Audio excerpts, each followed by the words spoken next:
رسول خدا سے ایک روایت ہے، درود بھیج مولا کی ذات پر، اللہم صلی علی محمد وعلی محمد۔ فرماتے ہیں تعلموا کتاب اللہ تبارک و تعالی فإنہ احسن الحدیث وابلغ الموعظہ وتفقہوا فیہ فإنہ ربیع القلوب۔ رسول خدا فرماتے ہیں کہ قرآن کو سیکھو، قرآن کی تعلیم حاصل کرو۔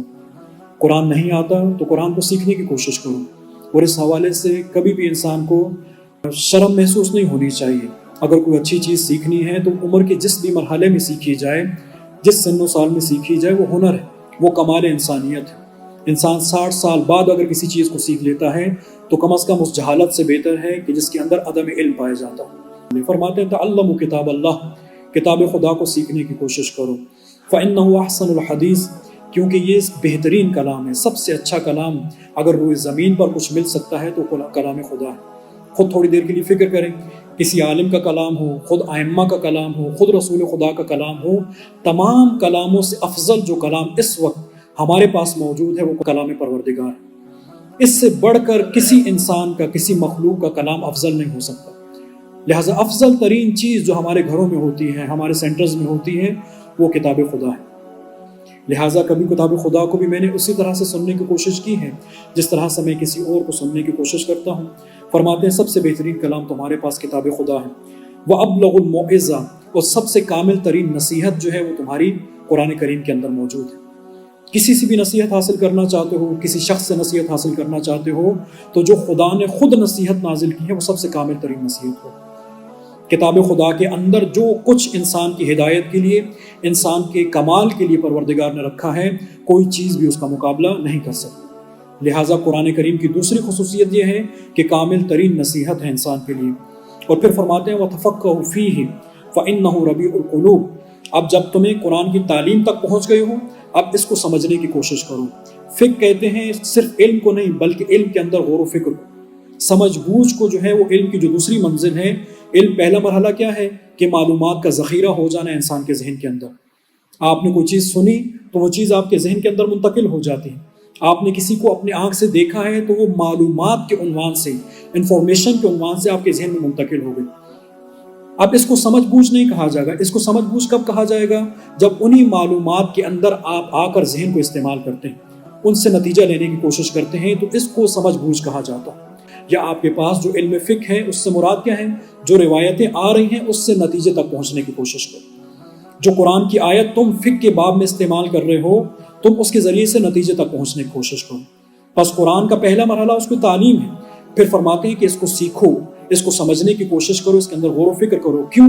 فَإِنَّهُ رَبِيعُ الْقُلُوبِ، کیونکہ یہ دلوں کی بہار ہوا کرتی ہے۔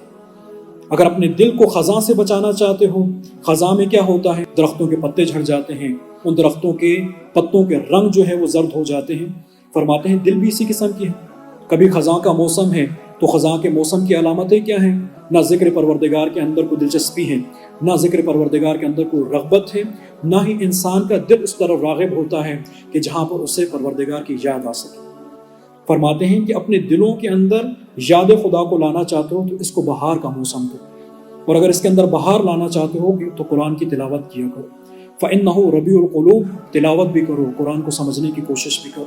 اور پھر فرماتے ہیں وَاسْتَشْفُوا بِنُورِهِ، قرآن سے پھر اگلا جو مرحلہ ہے وہ یہ کہ اس کے نور سے شفا حاصل کرنے کی کوشش کرو۔ شفا سے کیا مراد ہے؟ وہی جو میں نے ذکر کیا ہے کہ دل کو مزید نورانیت عطا کرنا، دل کو مرضوں سے نجات عطا کرنا، بیماریوں سے نجات عطا کرنا ہے، تو وہ قرآن کے ذریعے سے انسان کے لیے پاسبل ہے۔ اب یہ ساری کی ساری توجہ فرمائیں کہ اس قدر روایت کے اندر یہ کیٹیگریز کو ذکر کیا جا رہا ہے۔ اگر میری زندگی کے اندر قرآن کی تلاوت ہی موجود نہیں ہے، تو اگر قرآن کی تلاوت ہی نہیں ہے تو یہ باقی ساری کی ساری کیٹیگریز میرے پاس کبھی آ نہیں سکتی۔ یہ قرآن کے وہ فائدے ہیں۔